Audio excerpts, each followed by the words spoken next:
Hello everybody and welcome to the movies I watched this month. March has come and gone and the Oscars are officially out of the way, so now we can fully focus on the year ahead. There will be no major spoilers in this video, so it is safe to watch if you want to check any of these films out. And without any further ado, here's what I watched in March 2024. The Devil Wears Prada is what I'd call an obsession-light movie. It details the life of a woman who struggles to balance her personal life with her aspiring career in the same way as The Red Shoes and Whiplash, but doesn't dive remotely deep enough to be as compelling as those two films. However, I think the film handles the protagonist's downward spiral rather well. The development isn't rushed, so it feels earned when things escalate from wearing a pair of Jimmy Choos to missing her partner's birthday. Meryl Streep is obviously the standout for playing such a vile human being that gains joy from pitting her minions against each other, but my favourite performance was actually Stanley Tucci as Nigel. He actually felt the most fleshed out to me because he not only presents himself as the typical bitchy gay man, but as the narrative unfolds, reveals more layers of his personality through facial expressions alone.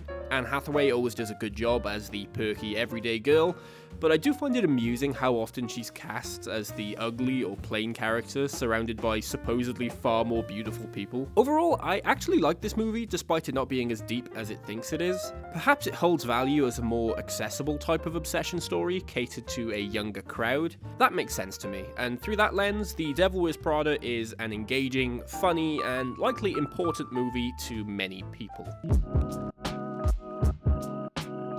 This is another film that my friends and I picked via a random number generator, and it's not good. Supposedly, George Lucas considered this superior to the original, which played a part in him choosing Irving Kershner to direct The Empire Strikes Back. So that's kind of nuts. Now, I know the 70s were a different time and all, but us having to follow a young Richard Harris looking more like Jimmy Savile than an action hero, and a band of characters I don't care about does little to pique my interest. From what I understand of the first film, this seems to simply be a repeat of that formula. This is over 2 hours long, and certainly doesn't need to be. You could quite easily cut half hour out of this movie from all the drawn-out establishing shots and zero dialogue montage sequences. To give it props, the score was pretty good, and the practical effects, particularly during the initiation scene, were impressive for the mid-70s.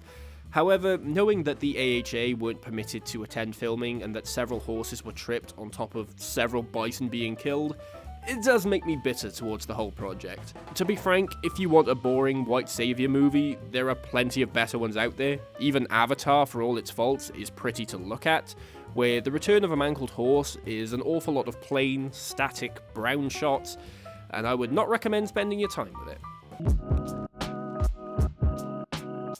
While I enjoy Ghostbusters, I don't seem to place it up on a pedestal in the way everyone else does. Some of the effects are pretty decent for the decade it was released and don't draw too much attention to themselves, but others like the Demon Dogs are so jarringly out of place that they'd be more at home in a 60s film like Jason and the Argonauts. Also, while entertaining, the characters don't really have a journey throughout the film. Nobody learns anything and nobody changes from the experience. If anything, Peter is rewarded for being super unprofessional and pushing himself on a woman who doesn't seem all that interested. But all things said and done, I do enjoy Ghostbusters. The cast are great and all bring something entirely different, yet nonetheless endearing to the film. The music is fantastic, and most importantly, particularly for campy 80s comedies, it's just a real fun time. I was surprised on this rewatch though how much less of a family film it was than I remember. I've always thought of this as being a for the whole household kind of movie, but some of the humour in this was surprisingly more adult than I remember.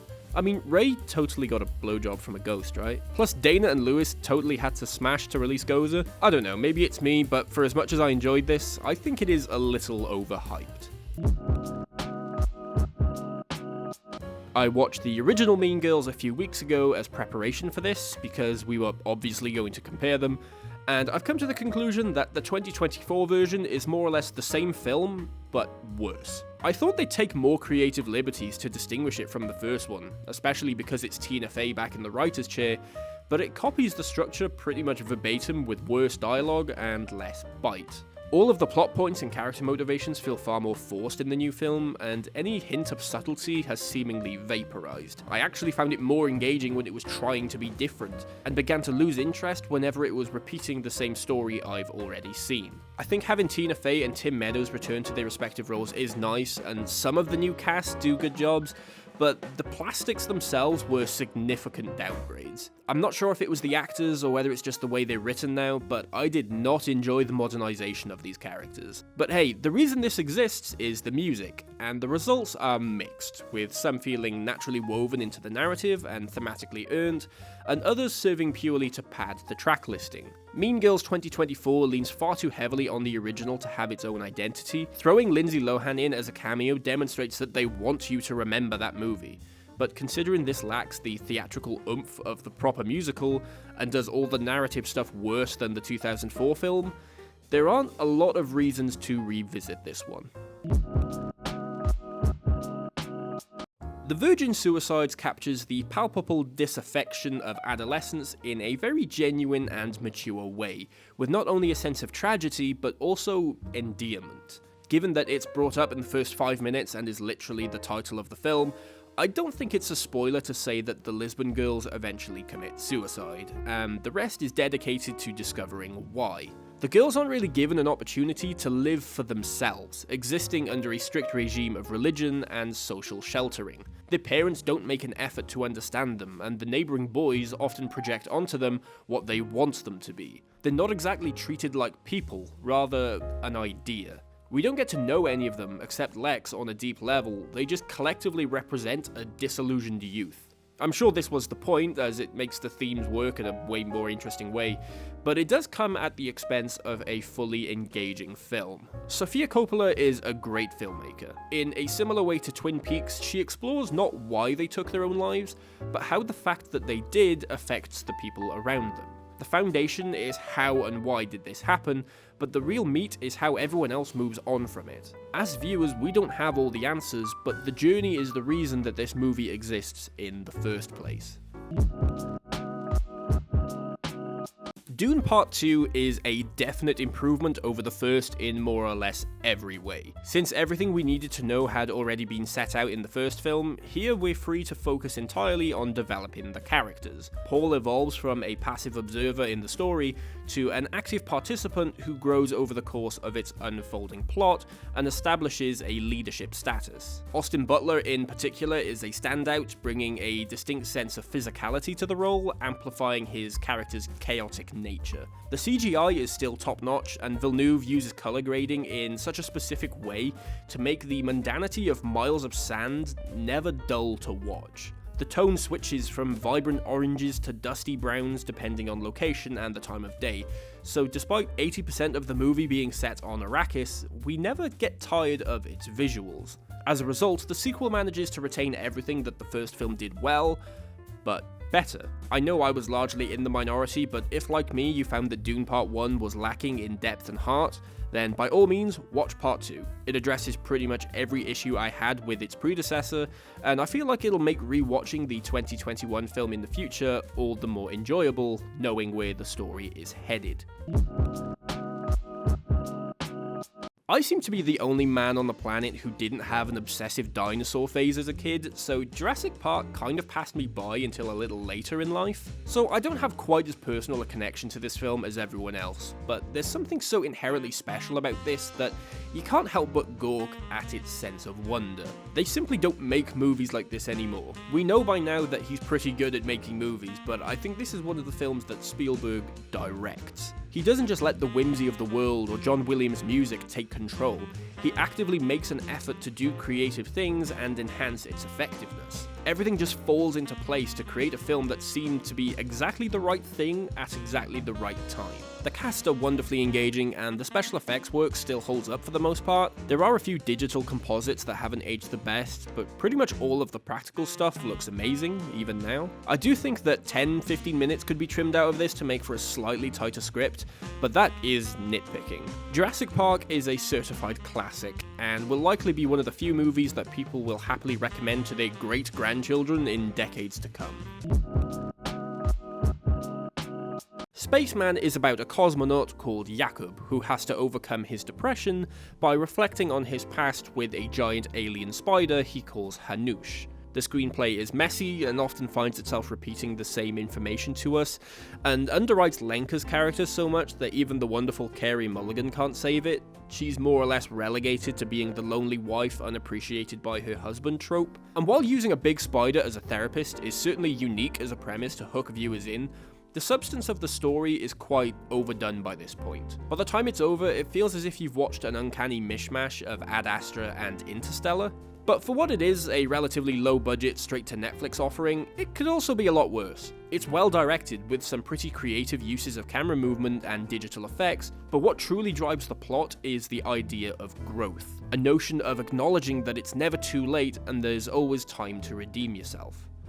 I liked that.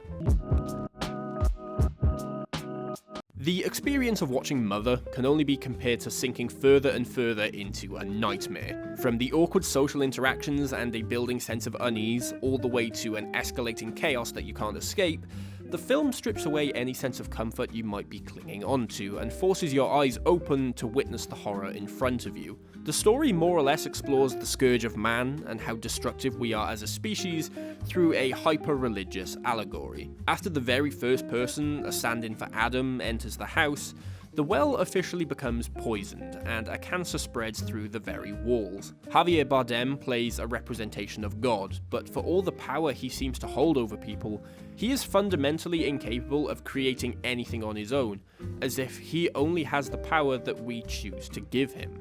I like the analogy, and I think the concept is handled in a way that's artsy enough to not feel dull and predictable, yet still accessible in a mainstream-friendly way. However, it does suffer from being too edgy. Mother seems to relish in its own misery, making for an overbearing experience that insists on making you feel unpleasant. There's only so much I can take before I have to step back and say, okay, I get it. Perhaps if it wasn't quite so nihilistic in its tone, this could have connected with me better, but as is, it stands as a technically impressive and well-acted movie that I don't see myself wanting to revisit anytime soon. I think you can tell that Dan Aykroyd and Harold Ramis never intended to write a follow-up to Ghostbusters, given that the sequel more or less retreads the same ground without bringing anything new to the table. 4 unlikely heroes rising up against the governmental systems that held them back, followed by an annoying man being possessed by a spirit, and Bill Murray's half-hearted romance subplot with Sigourney Weaver. I think the idea of the emotional slime that feeds off of people's negative energy was interesting, but it stayed just that, an idea. Not enough was done with the concept to truly flesh it out, resulting in the main drive behind the plot feeling undercooked. This is fun enough and remains a light-hearted ghost movie with a lovable cast. The CGI is mostly improved and the soundtrack still slaps, but that's probably where my compliments end. Overall, I'd say that Ghostbusters 2 is just the first one again, but worse. There isn't much of a reason for me to ever go back to this one, since everything I liked about it also applies to the generally superior 1984 original. It's fine as unnecessary sequels go, but also doesn't do anywhere near enough to establish its own identity in the series. Captain America: The Winter Soldier is a story about trust and conspiracy. For someone like Steve, his whole deal is fighting the good fight and putting his country before himself, but this becomes far more difficult when you don't even know who you're up against anymore. It brings about a sense of dread and anxiety that is pretty unique for these films, which made for a far more compelling narrative than its contemporaries. However, the movie becomes far weaker to me once the action sequences take over. I know some people love this stuff, but with certain exceptions, the elevator sequence for example, the fight scenes lack a real sense of viscerality. The editing is fast and erratic, making it difficult to truly understand what's happening half the time, and the very notion of physics seems to leave the window whenever a character needs to quickly exit a battle. How am I supposed to feel stakes when the characters can survive pretty much anything? But after the bombastically high stakes of movies like Thor: The Dark World, it was refreshing to come literally back down to earth and tell a more intimate story. I do prefer it when these films aren't on a intergalactic scale, and The Winter Soldier plays far more like a spy thriller than it does an MCU movie. The humour was also far better integrated into the narrative, never pulling me out of the experience and allowing me to just live in this story for a while. I think this is undoubtedly the best one so far, and I hope they continue on this trajectory. The best way to summarize Unbreakable is to say that it's a story about a superhero who doesn't know he's a superhero. So many comic book movies introduce us to our lead, give him powers, and start the crime fighting by the 30-minute mark, but M. Night Shyamalan didn't want to make a film about violence and special effects. He sought to write a character drama. But while I appreciate that the point is to be a slow, methodical coming-of-age story for David Dunn, it does begin to crawl a little in the middle, where we're just exposed to the same information over and over again without truly developing on it. But what he lacked in a cohesive screenplay, I think he made up for with the filmmaking. This is probably M. Night's best shot and edited film, consisting of long, drawn-out one-takes that not only adds an intimacy, but thematically ties into David's unbreakable nature. Also, Bruce Willis and Samuel L. Jackson both deliver great performances and elevate what would otherwise have been a relatively unremarkable attempt at depth into a genuinely well-executed thriller. It's hard to imagine the 2000s without Shrek standing above everybody like one of those faces on Mount Rushmore. This was guaranteed to be an instant classic from the moment he kicks that door down and Smash Mouth starts playing. It somehow managed to perfect a unique blend of classical fairy tale tropes and aesthetics with modern day references and needle drops to create a fully original experience for the time. It's really interesting for me to put myself back in 2001, understand DreamWorks' goal of being the anti-Disney brand, and witnessing what they were able to accomplish. Shrek's use of adult humor and the way it weaponized pop culture finally made Disney feel behind the times, a feat which the House of Mouse is still trying to recover from to this day. The humor in here is effortlessly entertaining, and despite having left the era of The Matrix being a cool thing to parody, this has all aged rather well. I still think that Shrek 2 is a superior film, but this is still undoubtedly a great time. I've been watching it since I was about 3 and will still likely be coming back to it when I'm 60, so maybe I'm a little biased, but probably not. Shrek 2 explores more of the world that was set up in the original and develops the original characters in new and interesting ways, while also introducing new ones that become franchise mainstays. John Cleese and Jennifer Saunders as King Harold and the Fairy Godmother respectively steal the show and absolutely own their parts. They bring so much life and passion to the film that I think would have been missing without their inclusion. The soundtrack is better, the jokes are funnier, and it makes a good case for one of the best sequels of all time. Bullet Train kind of plays out like a more accessible Guy Ritchie movie. The directing and editing is oddly reminiscent of Snatch and Lock, Stock and Two Smoking Barrels, with quick cutaways to loosely referenced events, plus that typical dry-witted British humour that harkens back to the late 90s. All of the characters are entertaining to watch, the comedy aspect is done pretty well, and it's surprisingly violent for the crowd I think it's catered to. But strangely enough, the film's identifying trait and biggest strength is also its greatest weakness. The thing just doesn't slow down. It's entertaining throughout, but considering that it runs for a full 127 minutes, it becomes exhausting after a while. We do occasionally need those moments of respite in order to absorb what we've experienced and make the following action sequence hit even harder. It's not a perfect film, but it's highly enjoyable. Knives Out has a lot going for it. It's charming, captivating, funny, and unrelentingly entertaining. The movie flips the table and deconstructs the murder mystery subgenre to keep the audience guessing from start to finish. It plays with time as a framing device to give us just enough information to keep the investigation going, but holds back enough to maintain that sense of suspense. The entire cast is great, but by far the most entertaining is Daniel Craig. He seems to be having just the best time on set, and his charisma just oozes out of the screen. The mystery aspect of the story is so well written that it's honestly hard to believe that this is the same guy who wrote The Last Jedi. That is, until it comes to the heavy-handed messaging of the film. The not-so-subtle critique of the rich is undoubtedly a bit on the nose. However, I can see the film's charm disguising that a little bit. Knives Out is a good time, and is a great way to kill an evening. What I can say about Ghostbusters Afterlife is that of all the films in the franchise, including the original, I think this has the most clear intention of what it wants to be. It has heart and indebts itself to everything the 1984 film accomplished all those years ago. It serves as a trip down memory lane and a journey of self-discovery for all the generations that followed after the events of New York. This story surrounds itself in the aftermath of Spengler's death and how his legacy affected his children and grandchildren. Phoebe is probably the series' best character, feeling more detailed than the cast of the original, but also a genuine result of what they'd created. She's insecure in herself until she learns that the qualities she'd often been outcasted for are the exact things she's inherited from Egon.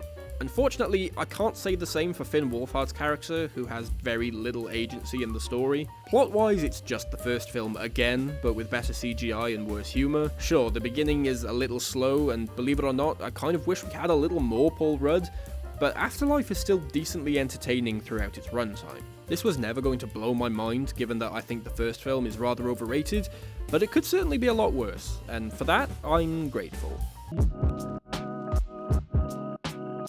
Perfect Blue is a lot. It's about a lot of things, from the Ouroboros of consumer society, especially those of Japan, to Mima's mental well-being starting to degrade when she finds herself caught between the two things the public wants her to be. The pure and virtuous image of her pop career doesn't fit her own perception of herself, but will market her towards the young men who inherently sexualize her, and the more mature and prestigious career of acting will have her doing things that she doesn't really want to for fear of getting fired. This isn't a fun place for a woman to be, and it's honestly not all that surprising that she starts to lose it. Perfect Blue is a dark and visceral psychological thriller that tests the viewer's understanding to the very end. The fact that it was quote-unquote demoted to an animation was never going to hurt it, because the screenplay is that strong. It's tight, concise, and unflinching in its portrayal of celebrity worship and the dangers of a young starlet trying to make it big. It's hard to talk about without going into spoilers, so I'll just leave you with a strong recommendation and the advice of going in with an open mind. The Elephant Man is a film that highlights the absolute best and worst that humanity has to offer.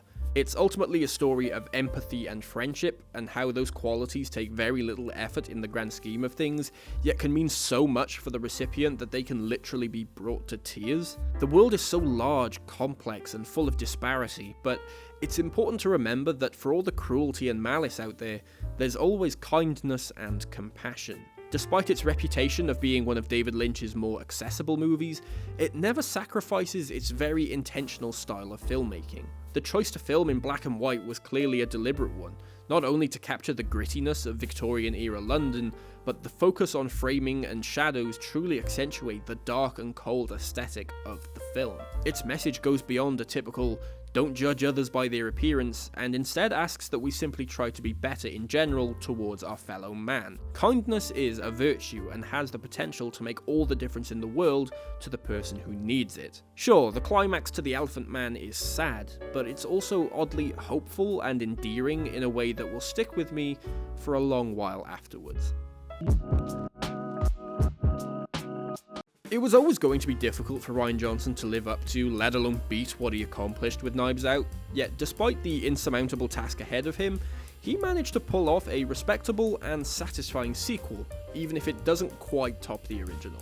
The first film had such a great cast that this crew were never really going to compare. Don't get me wrong, Edward Norton, Dave Bautista, and Janelle Monáe are all great in their roles, but the original group of suspects were just so perfect and full of character that this kind of lands in second place by default. Despite this, Johnson managed to once again weave together a complex, intriguing, and constantly twisting mystery for us to solve, so when the truth is revealed, it still feels naturally motivated for the killer to have done what they'd done, which always makes for the most satisfying mysteries. Like the original film, Glass Onion plays with time as a narrative device and hops back and forth to naturally unfold the layers that make up this quandary.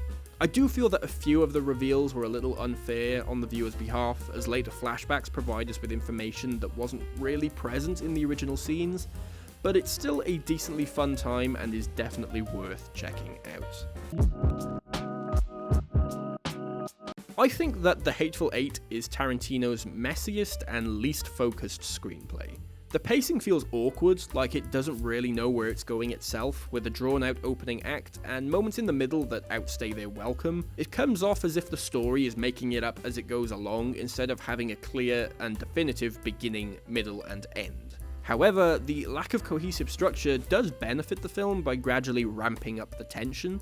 The fact that it's quite difficult to predict makes for a narrative that insists you stay on your toes. Once all the players are set up in the cabin, we lose any semblance of who our protagonist actually is. I watched this with a friend who openly said that this is his favourite Tarantino movie, but its reputation tends to position it on either end of the spectrum. It's people's favourite, or it's their least favourite.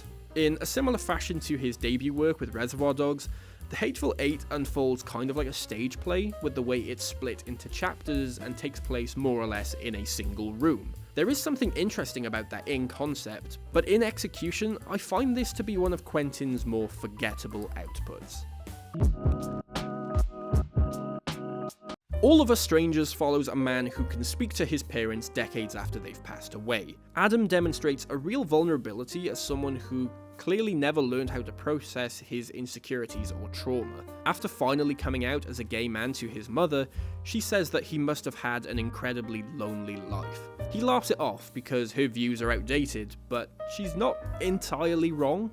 Everything in his life has fallen into place to make a man who feels like he doesn't belong anywhere. The film never dives into the logistics of how Adam is able to speak with them. Is this all in his head? Is he somehow able to actually communicate with them from beyond the grave? The truth is, it doesn't really matter. Their presence is treated in a very nonchalant way, as if it's an everyday occurrence. Either way, we understand that refusal to let something go can cause desires to manifest in often unexpected ways. It brings him comfort, and that is the point. This is a very personal story. I think that there are several threads in here that different people can connect to in some way, from the inner conflict of coming to terms with your sexuality, to the complicated relationship with your parents, to feeling completely isolated in a very busy world. Personally, I found some parts of the story more compelling than others, but I think that's the proof that there's something in here for everyone. I think some may find the ending predictable or even unnecessary,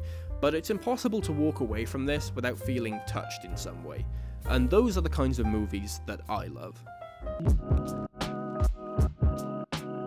The very notion of a prequel to Planet of the Apes is interesting to me. I think the choice to focus the first half of this on Will was an interesting way of establishing the dynamic between man and what would eventually become the dominant species. James Franco is decently captivating in this. Sure, it's nothing award-worthy, but in comparison to his usual stoner antics, I think he brings a valuable sense of heart to this story. What I will say is that the standout is definitely Caesar himself. He is the most nuanced and developed character in the movie, who has to convey all his thoughts and feelings through body language alone. I don't even mean his entry-level signing skills, but the way his eyes shift across the room, or how his posture changes as he begins to more closely identify with other apes. However, the film inevitably goes from focusing on the delicate personal drama to action-packed chaos on the Golden Gate Bridge, which all felt a little contrived to me. Am I expected to believe that Will would have just left the original ALZ 112 dose in his fridge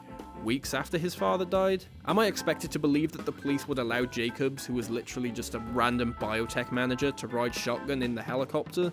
Rise of the Planet of the Apes isn't a smart movie. It's messy, full of forced moments, and fueled by increasingly unlikely scenarios, like Dodge visiting the shelter after hours with his friends, so that Caesar can pickpocket a blade from one of them. Yet, despite all that, it is a movie with a sensitive core. The emotional beats in here are enough to elevate it from your typical summer blockbuster into something more meaningful, and I hope that the sequels continue down this path. Enemy might be Denis Villeneuve's most introspective film to date. Adam and Anthony look identical, down to a unique scar on the chest. Are they long-lost twins? Are they the same person? Or are they two people who just happen to look identical? Either way, they allow this phenomenon to get the better of them and enter into an increasingly personal competition, which rapidly escalates into a subsequent downward spiral brought on by power, greed, and insecurity. Despite being identical in appearance, it's the emotional maturity that separates them. One is reserved, meek, and one of life's pushovers, while the other is rash, impulsive, and quick to anger.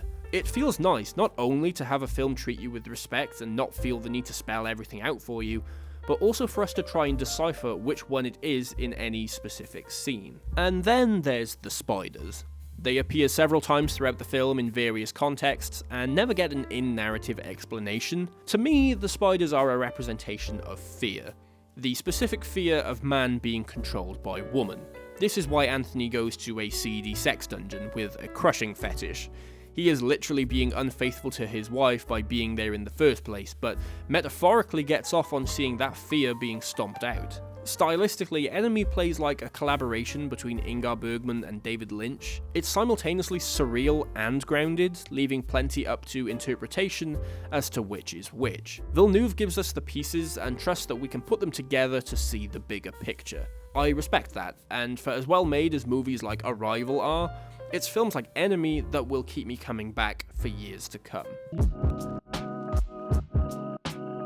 Lost Highway tackled the themes typically associated with David Lynch's work, like the dark underbelly of seemingly everyday life, but also escapism, particularly as a form of coping with trauma. In the film, Fred openly tells us that he will be an unreliable narrator. From there, the movie is a slow descent into chaos, a chaos born from pride, insecurity, and toxic masculinity. The early moments of the film imply a content, although distant relationship between our two leads, while the rest explores the deadly aftermath of the rage born from that distance. But I think the main source of confusion when it comes to deciphering the narrative of this film is where its false reality begins. Most people tend to agree that the dream begins when Fred is locked in his cell, but there is evidence to discredit the theory. Mulholland Drive has a clear distinction between its two realities, but Lost Highway keeps its cards far closer to its chest. No one but Lynch and Barry Gifford know the answers to these questions, and that's clearly the way it's meant to be. It's impossible for us to know for sure, but they clearly have no interest in telling us what the correct solution is. For them, it doesn't matter what we decide, so long as we decide for ourselves. Mad Max Fury Road is a movie that's been on my radar for a while, but the notion that it's essentially a 2-hour car chase that relies on action more than plot put me off. I'm just not really an action guy, so fast cars, flying bullets, and big explosions simply aren't enough to sell me on a film. What I will say though is that the action here is spectacular. The editing, sound design, and cinematography all work together to create an atmosphere that radiates excitement and chaotic energy. This would have been far more forgettable if it was shown through quick cuts and shaky cam, but George Miller is a competent enough director to know that we occasionally need those wide shots to give us a sense of scale. The monstrous vehicles and crazy set pieces become a lot more engaging when you understand the context they hold in the world. Despite my initial concerns, it was never boring. But as well made as the production is, the screenplay is lacking for me. The spectacle of the action only takes you so far, so without a developed cast of characters, there are no stakes. Why should I be invested in Angharad, or Nux, or hell, even Max? Max isn't even the star of his own movie. Furiosa is actually the one who feels fully fleshed out, and the way she leads the 5 wives out of the Citadel imbues the film with refreshing tones of feminism and female power. But Max is incidental to the story, and is far less compelling than I think he should be.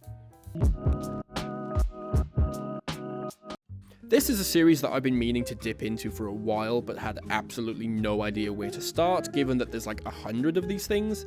But nearly every source I found recommend that I start here at the 1954 original. And I found the experience to be ultimately inconsistent.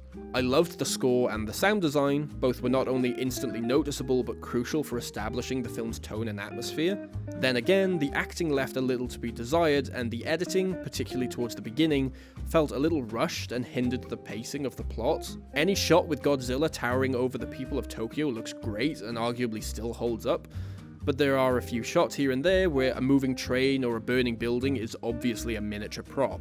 I thought the final 30 minutes were really sad and hauntingly effective, but I also don't think it needed a tacked-on love triangle. It seems that for everything I liked in this movie, there was something I disliked. Filmmaking quality aside though, what really stuck with me was Godzilla's message. This all came about following the nuclear threat of World War II, and the kaiju themselves serve as an allegory for those weapons capable of destruction on a global scale. After everything these people go through and the horrors they endure, the film dangles the possibility that it could always happen again. Not to tease a sequel, although plenty did follow, but to drive home the point it's been making all along.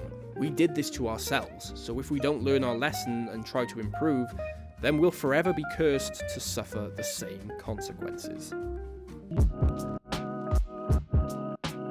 Ghostbusters Frozen Empire is yet another entry in the franchise that isn't as good as the 1984 original, nor as bad as the 2016 reboot. It coasts by as a perfectly serviceable entry in the series, but sadly falters more than it succeeds. It's at its best when exploring original ideas, however the choice to spend a good chunk of its runtime making references and paying homage to its predecessors leaves too little to chew on in retrospect. There's some interesting themes and questions being addressed, like how does it feel to be a ghost? But the film isn't really interested in answering them. It does this a lot. It presents a compelling idea, and then throws it away in favour of nostalgia baiting and poorly written MCU quality jokes.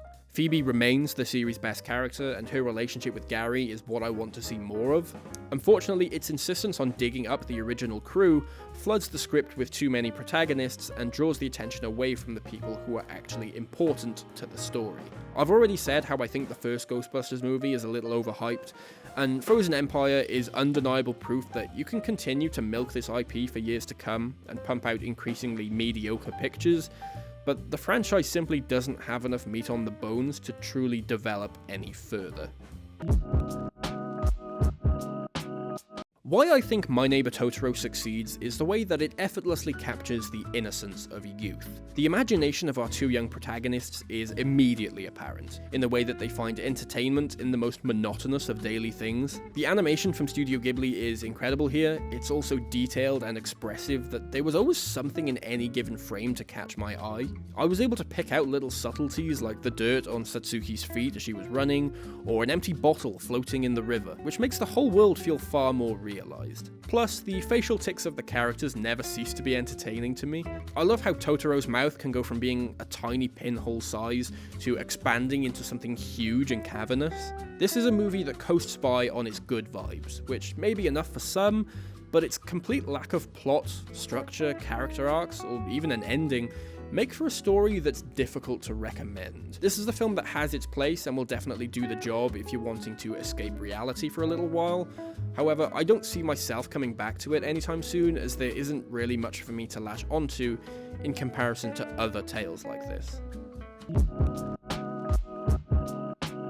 Why did they remake Roadhouse? The original film had its cheese for sure, but it was of that time where those qualities actually add to its appeal rather than detract. Patrick Swayze was believable as a very capable underdog that always preferred to talk his way out of situations, but Jake Gyllenhaal's portrayal of Dalton feels more in line with a naff parody of the man. But Roadhouse 2024's biggest problem is the jarring and constantly conflicting tone. Sometimes it tries to explore Dalton's grief and trauma, and others it'll whip out some out-of-place gag or treat its own villain as a punching bag. Swayze's take on the character and the way he approached reforming the Double Deuce was inherently cool, but this version comes off as if it's trying to be cool, and that simply doesn't work. I always thought that what made the '89 movie effective was how grounded and visceral the violence was. You really feel the impact of every punch, and the remake lacks that quality. Too much CGI makes what should be exciting action sequences feel fake and weightless, and any actual fight scenes are done through weird shaky cam and tracking shots. I will say that it's perfectly watchable, and it isn't boring, but it's not exactly good either.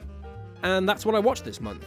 I've been a little busy because I recorded and edited a full 45-minute video on the Oscars, which was immediately blocked worldwide for copyright, so that's fun. But anyway, let me know what you watched this month. What do you think about the movies I saw? Pop them down in the comments and I'll be sure to check them out when I can. Be sure to follow me over on Letterboxd to keep up with my film exploits, and thank you very much for watching. I'll see you next time. Bye bye.